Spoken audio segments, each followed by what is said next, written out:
오늘 본문은 아브라함의 아내 그 사라의 죽음과 장례에 관한 그런 내용이죠. 그 장례를 치르는데 그 밭을 소유물로 사고 매장지를 또 이렇게 구하고 이런 부분들을 어, 힘써 강조를 하게 됩니다. 이게 어떤 의미냐면 이게 이제 아브라함의 소유가 되고 또 아브라함을 통해 한 민족, 이스라엘 민족이 생성되죠. 바로 이스라엘의 그 땅임을 확정하기 위해서 오늘 이렇게 길게 설명한 부분이죠.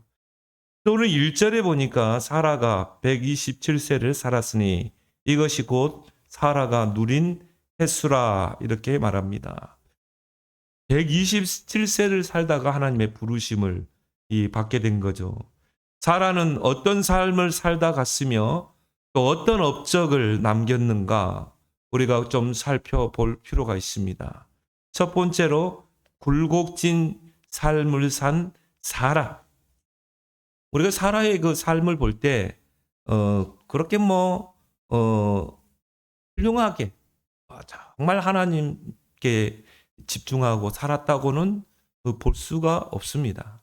사라의 삶을 이렇게 쭉 보면, 뭔가 이 굴곡진 삶, 롤러코스터 삶, 어쩔 때는 막 치고 올라갔다가, 어쩔 때는 툭 떨어지고, 이런 뭔가 위태위태하고 불안불안한 그런 삶을 살았던 인물이 바로 사라죠. 이걸 우리가 또 거울로 비춰서 우리의 삶을 또 볼 필요가 있는 것입니다. 이 사라는 아브람을 만나게 돼서 가정을 이루게 됩니다. 바로 언약 가문의 며느리가 된 것이죠. 하나님이 아담이 범죄했을 때 언약을 주셨죠. 여자의 후손을 보낼 것이다. 여자의 후손이 이 뱀의 머리를 상하게 할 것이다. 장차 바로 구원자가 이 땅에 와서 사탄의 권세, 모든 문제의 원인자죠. 사탄의 권세를 깨뜨리고 우리를 죄에서 구원해낼 것이다. 그 구원자를 약속하신 것입니다. 그래서 언약이라고 그러죠. 하나님이 말씀으로 약속하셨다. 그 여자의 우선. 그러면 이제 우리가 그 인간의 계보를 통해서 와야 되죠. 아브라함부터 해서 아담부터 해서 쭉 계보가 이어져서 예수 그리스도가 이 땅에 오셔야 되는 것이죠. 바로 이 아브라함은 그리스도의 그 계보. 그 창세기 3장 15절 히브리어 말로 메시아, 헬라어로 그리스도. 그 메시아 그리스도의 계보를 잇는 그런 가문인 것입니다. 거기에 며느리가 된 것이죠. 그래서 이 아브라함이라는 인물이 얼마나 중요한 인물인지 마태복음 1장 1절에 잘 이야기하고 있죠. 아브라함과 다윗의 후손 예수 그리스도의 계보라 그랬거든요. 그렇다면 이 예수 그리스도의 계보 속에 이 아브라함과 다윗은 굉장한 중요한 역할을 한 인물입니다. 왜냐? 아브라함을 통해 그 후손들을 통해 한 민족을 이루어지거든요. 바로 이스라엘 민족이죠. 그래서 그 가문의 며느리로 들어가게 됐다. 이거는 사라에게는 큰 영광인 것입니다. 그런데 65세 되기까지 자식이 없어요. 얼마나 서러웠겠습니까? 65세 때 남편 아브라함이 하나님의 약속을 받게 됩니다. 우리가 잘 아는 내용처럼 창세기 12장에 하나님께서 아브라함에게 너는 본토 친척 아비 집을 떠나 내가 네게 지시할 땅으로 가라. 그러면서 내가 너를 통해 큰 민족을 이루겠다. 너를 창대케 하겠다. 너는 복의 근원이 될지라. 그렇게 해서 이제 아브라함이 가나안 땅에 왔을 때도 하나님께서 내가 이 땅을 너와 내 자손에게 주리라 그랬거든요. 65세 사라 나이. 너와 내 자손에게 주리라. 그 말은 뭐예요? 아브라함과 그 사라의 그 가정에 자녀를 주겠다는 거 아니겠어요? 아브라함 부부에게는요, 희망의 소식이었어요. 65세 때 자녀를 준다? 하나님 희망의 소식이겠어요. 사라는 기대감에 부풀어 아마 기도를 많이 했을 것입니다. 뭔가 희망을 가지고. 그리고 남편을 따라서 갈대아 우르를 떠나 약속하신 땅으로 이주를 하게 됩니다. 근데 약속을 받고 떠난 지 10년이 되었는데 자식이 없는 거예요. 우리가 그런 말을 많이 하죠. 10년이면 강산도 변한다고 그러잖아요. 아니 이주에서 약속을 받고 이주에서 왔잖아요. 근데 10년이 된데도 자식이 없는 것입니다. 사라는 경수가 끊어진 지 오래됐고 또 남편을 보니까요. 10살 앞 더 많으니까 이제 뭡니까? 10년이 지났으면 사라 나이가 75세, 남편은 85세. 남편을 보니 희망이 전혀 보이지 않는 거예요. 한마디로 이제 희망이 절망으로 이제 바뀌어가는 그런 가운데 있었던 것입니다. 거기에서 이제 인간적인 생각을 떠올리게 된 거죠. 남편을 부추겨서 여종 하갈을 통해 자식을 낳아달라는 거예요. 아들을 낳아줘. 인간적인 생각. 언약보다 인간적인 생각을 앞세우게 된 것입니다. 이 남편 아브라함도 이 아내의 말을 듣다 보니까요. 공감대가 형성되는 거예요. 왜냐? 이러다가는 가문의 대가 끊어질 판 아닙니까? 아브라함 당시에는 이 가계를 중요하게 했잖아요. 우리 이 조상들도 마찬가지죠. 가문의 대가 끊긴다. 5대 독자 그런 말을 많이 했잖아요. 아브라함도 가만히 부인의 말을 들어보니까 이게 가계의 이 대가 끊어질 것 같아요. 그래서 아내의 말에 공감을 하게 되고 여종 하갈을 취해서 아들을 낳게 됩니다. 그 인물이 바로 이스마엘이죠. 사라는 그 이스마엘이 자신에게 위로와 기쁨이 될 줄 알았어요. 그런데 어떻게 됩니까? 갈등의 불씨가 됐죠. 이 하갈이요. 이제 이스마엘을 임신해 놓으니까 이제는 뭡니까? 목이 뻣뻣해가지고 이제 안주인 행세를 하는 것입니다. 그리고 늙은 사라를 무시하고 그러는 거예요. 그래서 결국은 뭡니까? 불편한 동거가 시작된 것입니다. 한 가정에 안주인은 누구예요? 사라인데 이제 하갈이 아이를 낳아놓으니까 그 아브라함 남편의 그 모든 관심이 이제 자신에게서 멀어지는 것을 느꼈겠죠. 아브라함이 그 아기에게 모든 정을 쏟고 얼마나 불편하겠어요. 그 불편한 동거가 계속된 거죠. 얼마나 또 스트레스를 많이 받았겠습니까?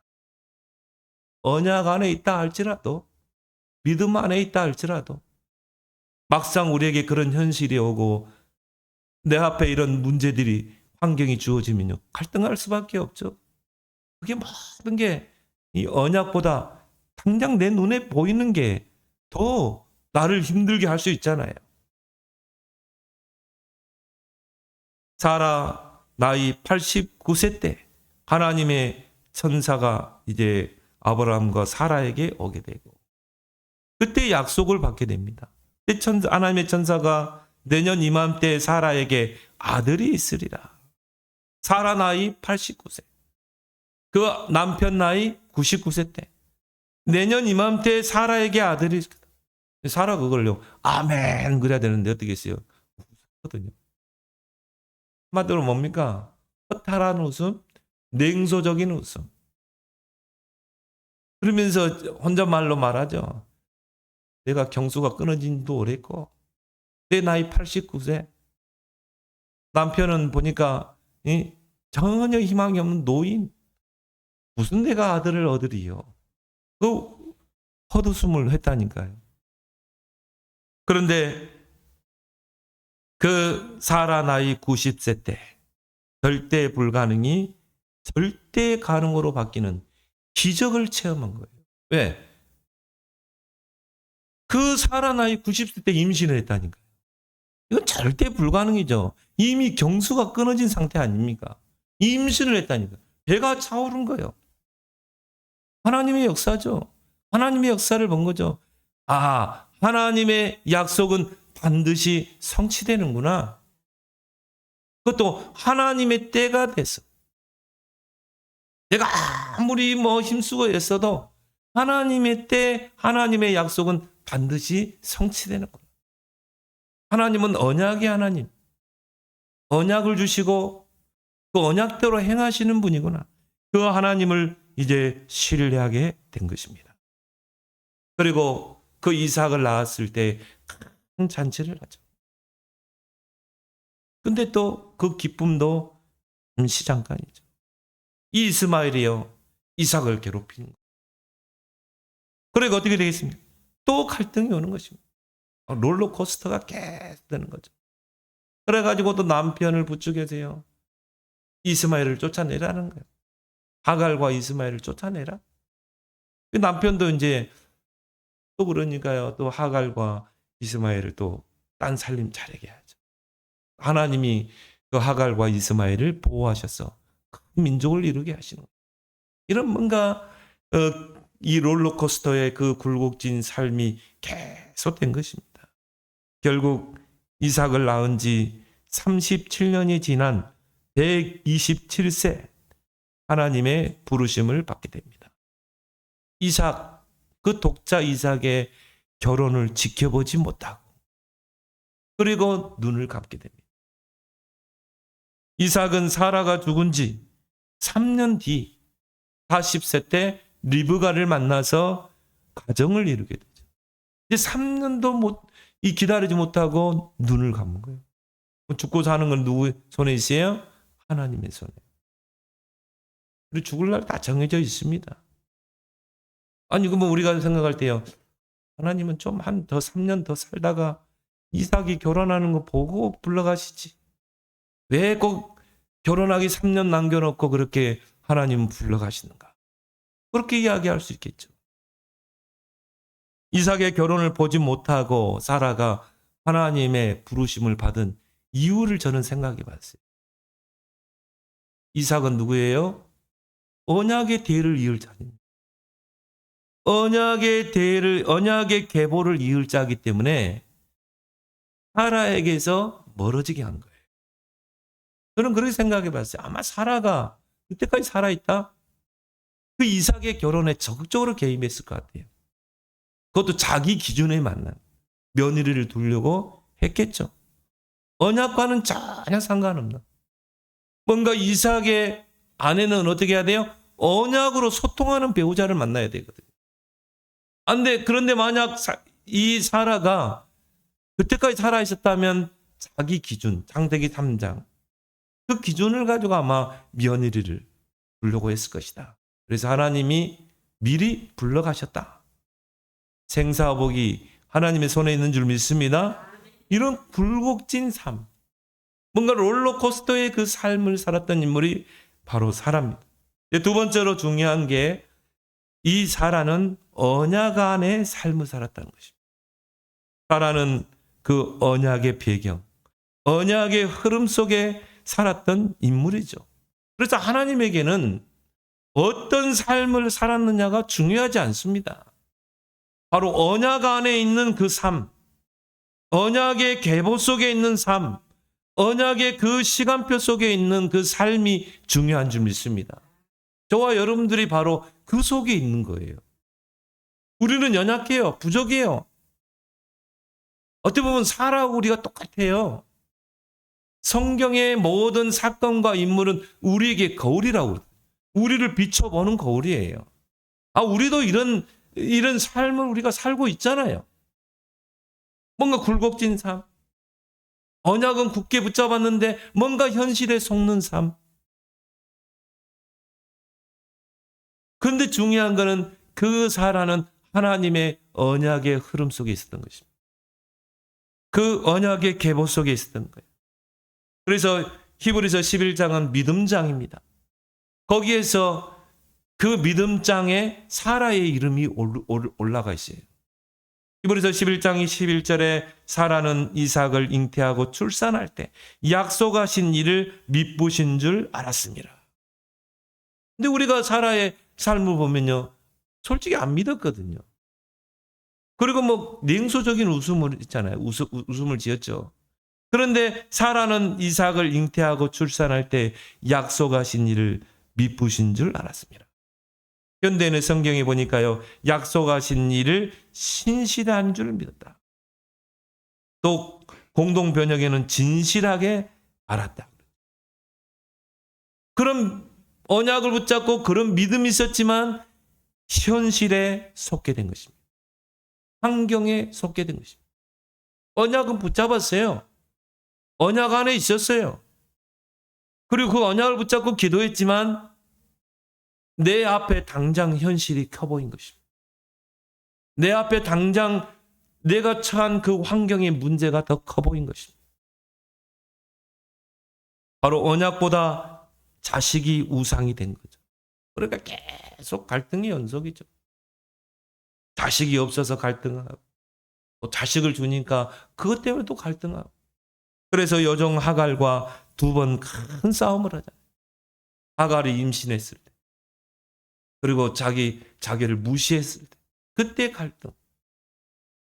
또 두 자녀들이 이스마엘이 이삭을 괴롭힐 때 그때 또 갈등. 결국 언약보다 자식이 우상이 된 거죠. 사라는 이런 굴곡진 삶, 롤러코스터의 삶을 살았지만 약속하신 하나님을 신뢰했다는 것입니다. 근데 중요한 거는 뭐예요? 내가 붙잡은 언약보다 나에게 지금 닥친 그 현실이 커 보이는 거예요. 그때는 뭐가 나오죠? 내 생각이 나오죠. 그때 불신앙이 나오죠. 근데 나의 지금 처한 그 현실보다 내가 지금 닥쳐있는 그 문제 현실보다 언약이 더 커 보일 때는 믿음이 생기는 거예요. 하나님이 아신다? 그때는 기다릴 수 있죠. 그때는 도전할 수 있는 것입니다. 그래서 요즘 계속 나오는 말이 뭡니까? 내 안에 하나님의 절대 망대를 세워. 우리 랩런트들이 세상 나가기 전에 내 안에 먼저 하나님의 절대 망대. 오늘 랩런트 예배 때 말씀했던 것처럼 내 안에 하나님의 초롱 성벽을 쌓아라. 성벽을 굳건하게 쌓으면 어떻게 됩니까? 적이 왔을 때 그거를 막아낼 수 있잖아요. 자, 이게 없이 세상에 나가면 우리 랩런트들이 어떻게 돼요? 세상에서 여러 가지 경제적인 문제, 사람과의 갈등, 여러 가지 어려운 현실에 결국 뭡니까? 거기서 갈등하고 스트레스 받고 거기서 내 생각 앞세우고 결국은 무너지고 갈등하고 그렇게 살 수밖에 없는 거예요. 왜 우리가 요셉을 이야기하고 왜 다윗을 이야기합니까? 왜 다니엘을 이야기합니까? 어릴 때 그들의 렘넌트의 마음속에 하나님의 절대망대가 세워진 것입니다. 흔들리지 않고 견고하다. 그래서 다윗은 내가 사망의 음침한 골짜기로 다닐지라도 해를 두려워하지 않냐. 주께서 나와 함께 하심이라. 주의 지팡이와 막대기가 나를 지키시고 아니하시나이다. 어릴 때 하나님의 절대망대가. 그러니까 다윗은요 골리앗이 두려운 존재가 아니었어요. 사울왕과 이스라엘 백성은 골리앗이 두려운 존재였지만 다윗은 그 사울왕이 뭐라고 그랬어요? 저 할례 받지 못한 하나님을 조롱하고 이스라엘을 군대를 조롱하는 저 할례 받지 못한 저 골리앗쯤이야 식은 죽먹기입니다. 피스 오브 케이크. 케이크 먹는 것보다 더 쉽다. 이 만용입니까? 아니죠.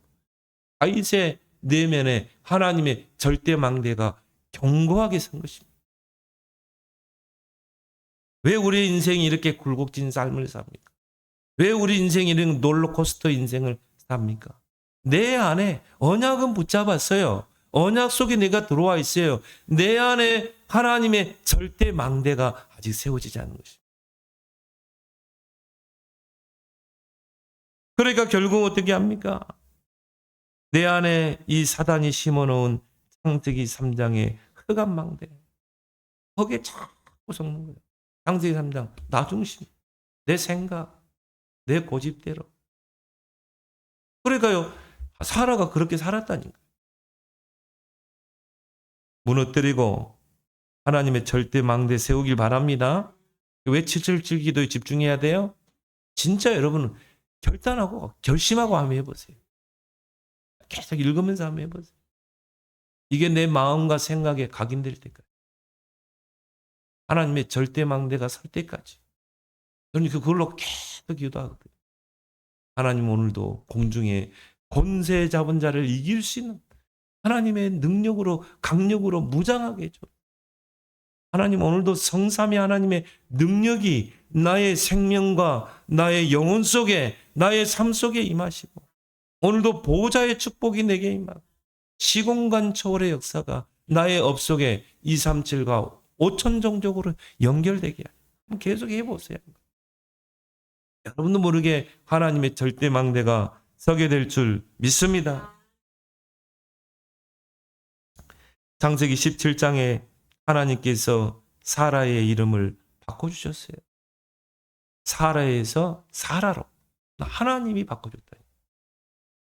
야곱의 이름을 이스라엘로 바꿔주셨던 것처럼 하나님이 사라를 사라로 바꿔줬다. 그 사라라는 뜻이 뭡니까? 나의 공주, 나의 여주인.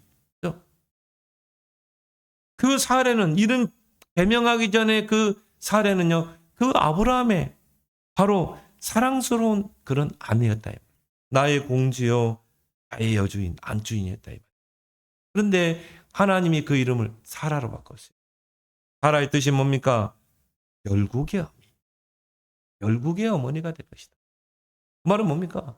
정말 그 언약의 계보를 이루고 후대를 키우고 큰 민족을 이룰 그 일에 중요한 역할을 하게 될 것이다. 너는 이제 열국의 어미가 될 거야. 너는 열국의 어머니가 될 거야. 사라의 위상을 하나님께서 올려주신 거죠. 격상시켜 주신 것입니다. 한낱 한 가정의 여주인에서 많은 민족의 어머니 나는 그 영광스러운 지위를 올려준 거예요. 그래서 이름 속에는 뭐가 있습니까? 언약이 있죠. 여러분이 자녀들 이름 지을 때 그냥 짓습니까? 옛날에는요 그냥 뭐 돌쇠야, 영수나 뭐 그렇겠지만은 요즘 우리가 아들 자녀 이름 지을 때 정말 기도하면서 그 속에는 부모의 바람이 있고 또 하나님이 이렇게 우리 자녀가 컸으면 좋겠다는 그런 언약이 있고 기도 제목이 있잖아요. 하나님께서 이름을 바꿔줬다니까요. 너는 이제 사례가 아니야. 너는 이제 사라야. 이름 속에 언약이 들어있는 것입니다.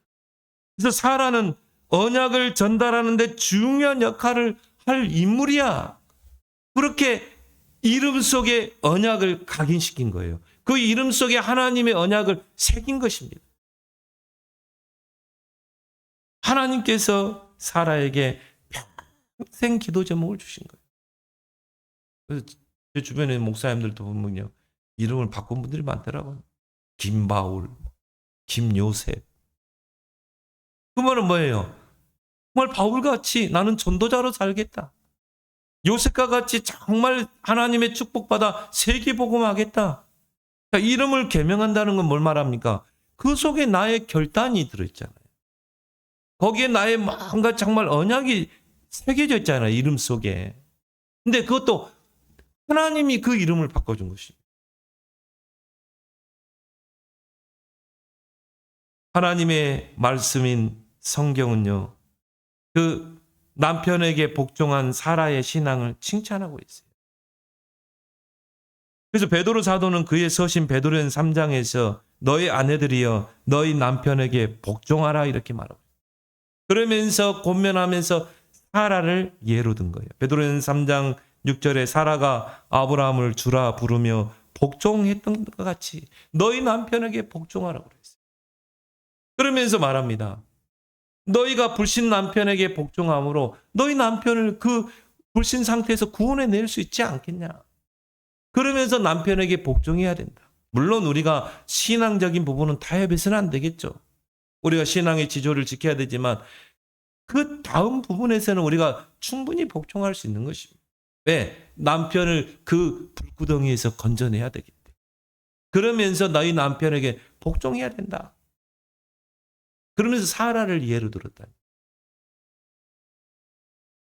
사라는요. 미련하다고 생각할 만큼 남편 아브라함에게 복종했어요. 남편을 하나님과 동등으로 여겼다. 그래서 사라가 아브라함을 주라 부르며 복종했던 것 같지. 우리 잘 알죠? 갈대아 우르를 떠날 때 여러분 전에도 말씀드렸지만 전에 이 산다는 게 쉽습니까? 지금처럼 그렇게 쉽지 않습니다. 그 가족을 이끌고 뭐 비행기가 있습니까? 기차가 있습니까? 자동차가 있겠습니까? 걸어서 낙타로 이동해야 돼. 먼 거리를. 그것도 강을 건너서 그 먼 거리를 걸어야 돼요. 거기다가 뭐 가축들이 있죠. 쉽지 않습니다. 그런데 남편 아브라함이 갑자기 여보 어제 하나님의 음성이 들렸어. 너는 본토 친척 아비 집을 떠나 내가 네게 지시할 땅으로 가라고 그랬어. 그래서 우리 이사해야 돼. 어딘데요? 난 땅 가. 근데 이 사라는요 한마디 반박하지 않아요. 그대로 순종한 것입니다. 왜? 남편을 하나님과 동등하게 본 것입니다. 곧 남편의 말은 하나님 말이다. 그래서 성경은 사라를 믿음의 여인으로 말하는 거죠. 그리고 아브라함이 2번 애굽 왕과 블레셋 왕을 속였잖아요. 누구로? 부인을 누구로? 누이로 속였잖아요. 그래서 아브라함이 애굽 땅에 구걸하러 갈 때 부인에게 한 말이에요. 또 블레셋 땅에 구걸하러 갈 때 아내에게 뭐라고 그랬습니까? 내 생명 부지해야 되니까 당신을 누이라고 속일 테니까 당신이 물어보면 나는 이 아브라함의 여동생이에요. 그렇게 이야기하라고. 거기에 순종했던 인물이라니. 그거는 뭡니까? 부인을 뺏겨도 상관없다는 거 아니겠습니까? 그럼에도 불구하고 자신을 바로 왕 앞에 블레셋 왕 앞에 나는 아브라함의 여동생입니다. 이렇게 속였다니까. 그것을 히브리서 기자는 그 사라의 믿음으로 본 것입니다. 바로 언약 붙잡은 그 남편을 하나님과 동등하게 본 거예요. 굴곡진 삶, 롤러코스터의 삶을 살았던 어떻게 보면 우리와 비슷한 삶을 살았던 그 사라지만 사라는 분명한 언약 안에 있었던 것입니다. 그리고 언약 붙잡은 남편을 온전히 신뢰했던 것입니다.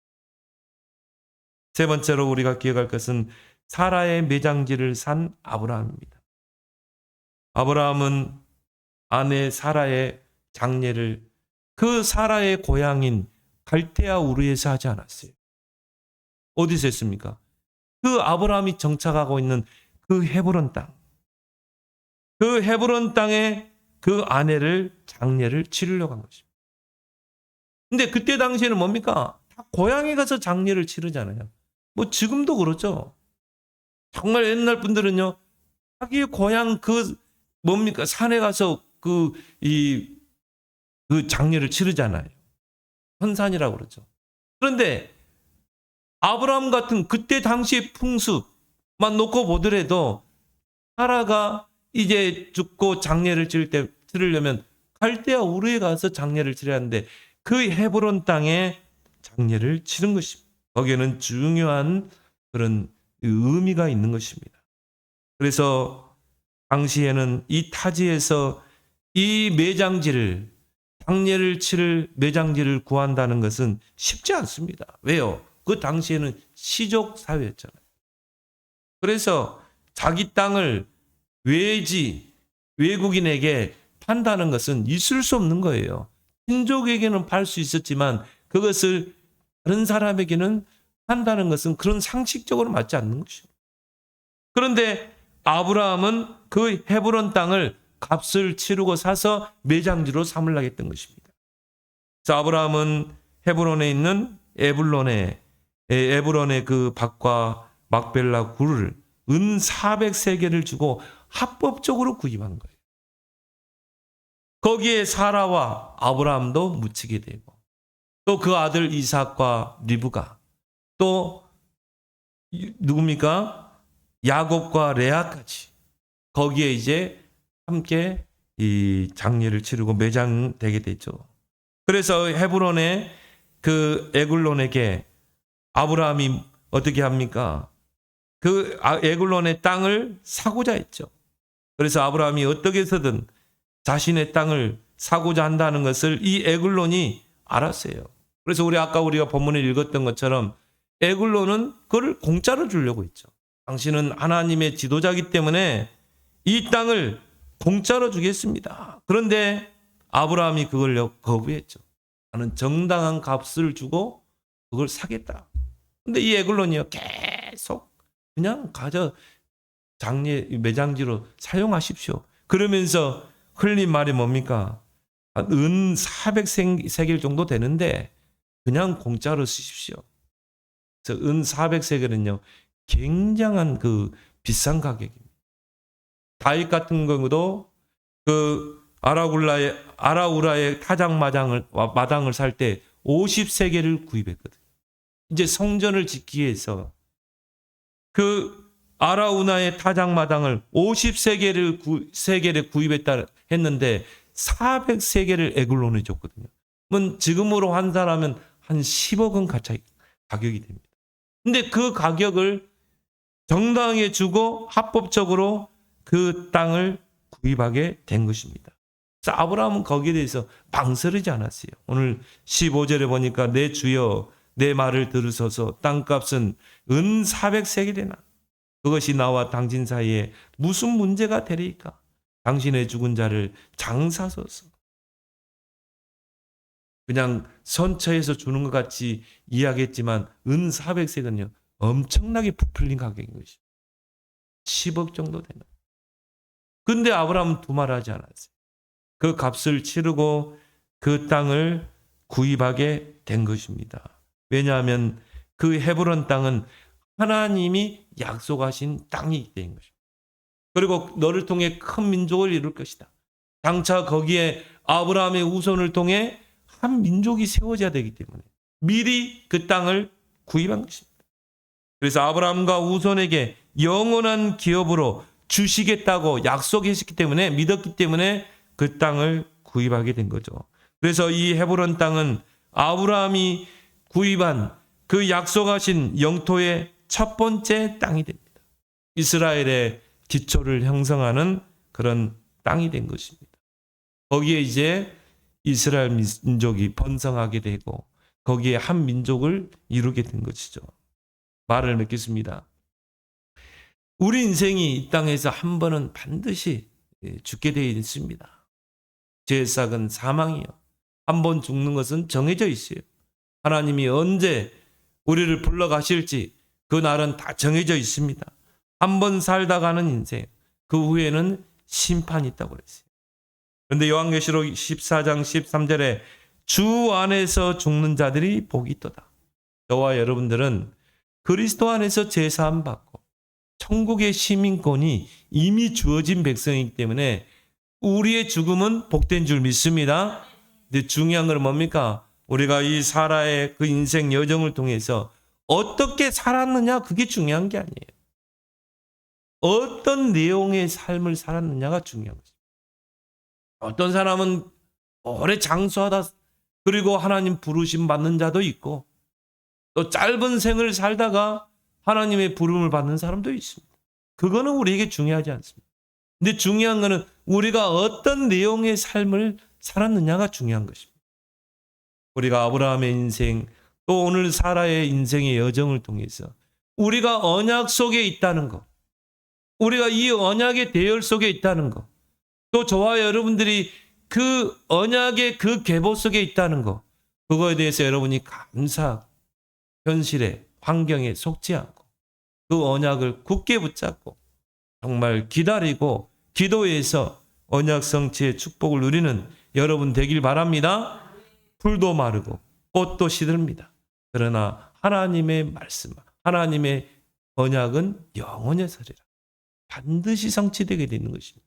중요한 것은 뭐예요? 내가 언약을 굳게 붙잡았느냐, 붙잡지 않았느냐. 내가 붙잡은 언약보다 내 지금 당장 처한 현실과 환경이 커 보이느냐, 언약이 더 커 보이느냐, 그 차이인 것입니다. 거기에 따라 모든 시간표는 달라지는 거예요. 그래서 여러분의 삶이 지금 여러분에게 처한 그 현실과 환경의 그 어려움과 문제보다 언약이 더 커 보이는, 언약이 커 보이면요, 다른 문제들은 안 보여요. 여러분 저 태양이 크잖아요. 태양을 한번 바라보세요. 그러면 다른 게 안 보이잖아요. 그런 것처럼 언약이 커 보일 때 우리 주변의 잔잔한 문제들, 현실의 어려움은 안 보이게 될 줄 믿습니다. 그래서 정말 언약 안에서 언약 성취를 누리는 저와 여러분 되기를 예수 그리스도로 축원합니다. 하나님 아버지, 오늘 사라의 인생의 여정을 보면서 이것이 우리의 교훈이 되고 거울이 되어 나 자신을 비춰보게 하시고, 우리도 언약을 붙잡고 언약 속에 들어와 있지만 우리가 순간순간 현실에 또 환경에 여러 가지 문제 어려움 때문에 이런 굴곡진 삶, 롤러코스터의 그런 삶을 살 수밖에 없는 연약한 존재임을 고백합니다. 그러나 우리가 이 언약 안에 있다는 거, 언약의 그 계보 속에, 시간표 속에 있다는 것을 우리가 잊지 않고, 하나님, 우리의 현실에 문제들이 아무리 많다 할지라도 우리가 붙잡은 언약이 더 커 보이게 하시고, 그 언약을 붙잡고 기다리며 기도하며 이제 하나님의 시간표를 기다리는 저들의 마음에 여유를 허락하여 주시옵소서. 풀도 마르고 꽃도 시들지만 하나님의 말씀 언약은 영원히 서리라고 하였습니다. 나 여호와가 때가 되면 속히 이룬다고 하였사오니 우리 안에 하나님 어떤 현실에도 흔들리지 않는 하나님의 절대 망대가 세워지게 하여 주옵소서. 예수님의 이름으로 기도드리옵나이다. 아멘.